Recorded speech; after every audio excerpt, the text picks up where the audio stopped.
Powers Ultimate families, how everybody doing out there? Kwofi here. Another miracle plant for us today. Today we're talking about prickly pear or cactus fruit. I don't have any to present to you like my other videos because it was so dang good. I ate them all. I bought 5 and I ate them real fast, right?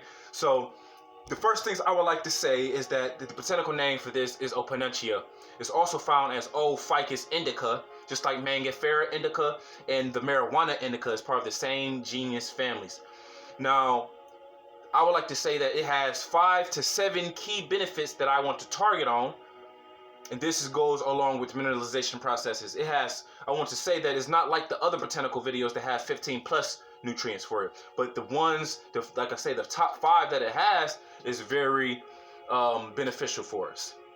Now, it's 200 species of Nepales, that's N-O-P-A-L-E-S. It's 200 different species of it, and all of them is not edible, but the ones that's not edible is really rare to find. They're found in more tropical areas, right? They can be found in all dry lands. Anywhere there's a desert and cacti can be found, it can be found on the petals, leaves, or ears of cacti. Now, the first things I would like to speak about nutrients is the vitamin C. The vitamin C that's found inside of prickly pear is ascorbic acid. Ascorbic acid is not only helping for white blood cells, but it's helping build bone and it's helping build muscle tissue. Now, 99% of the calcium that's in human bodies is found inside of bone. Prickly pear has an abundance of calcium as well, so you're fighting against things like osteoporosis, you're fighting against things like arthritis, you're fighting against things like gout and different things like that. The next things I would speak about is the fiber content of it. It's a soluble fiber for people who know about insoluble and soluble fibers and watch some of my other videos. It's a soluble fiber, and what the soluble fiber is doing is helping against things like the GI tract.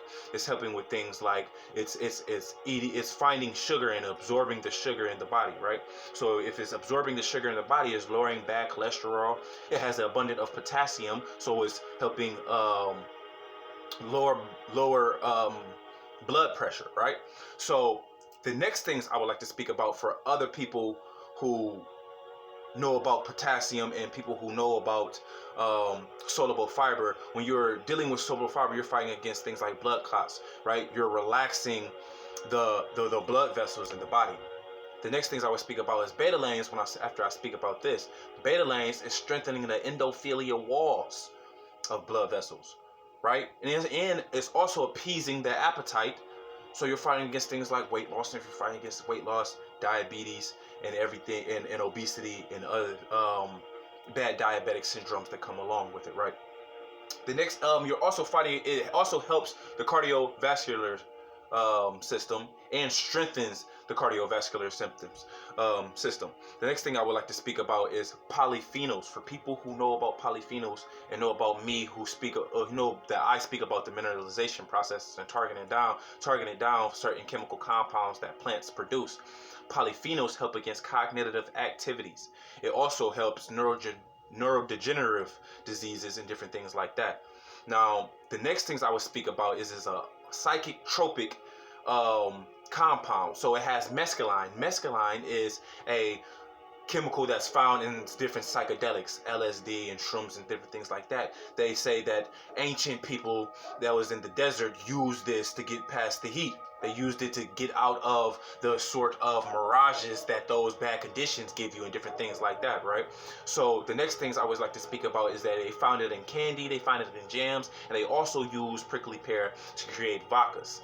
Now, it's kind of ironic that they use prickly pear to create vodkas because prickly pear is wonderful for curing hangovers. If you wake up with a hangover and you have nauseousness and you have a headache, specifically headaches, because it do something to the pituitary gland, it does something for the pineal gland, and it does something for the pons of the cranium system, right? It gives it a euphoric transcendental state, and that's because of the mescaline, the psychotropic substance that's found inside of prickly pear. So for these benefits alone, it makes it abundant and it makes it dire that we need to add it into our diets and into our daily lives.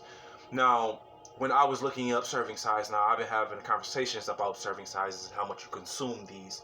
You need to study your own human anatomy. You need to see how much you weigh. You need to see what's other things that's on your diet and then make the decision for yourself. right? If you have a specific doctor that you deal with, you need to consult with him. I'm not saying anyone should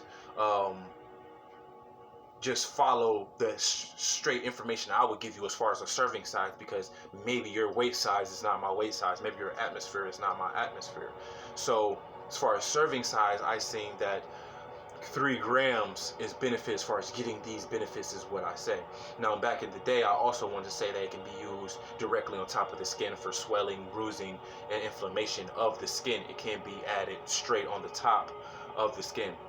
So we need to add these miracle plants in. We need to add these miracle botanicals in and cut out a lot of those for pharmaceuticals. But if you do decide to add in these miracle plants and cut out pharmaceuticals, consult with a doctor first, or consult with an herbal consultant first.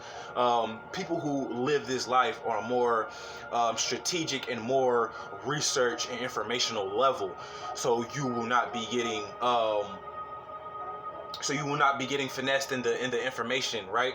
And I also would like to say, be careful on prickly pear, because certain, like I say, it's 200 species of cacti, it's 200 species of prickly pear, and all of them is not edible. Like peyote, if people who know about peyote, and San Pedro cacti, the cactus fruit that those two produce, is not good for us to eat. So be aware of what you are eating, study what you are eating, and then study the human anatomy in your atmosphere, and things should come together more intelligently or strategically for you.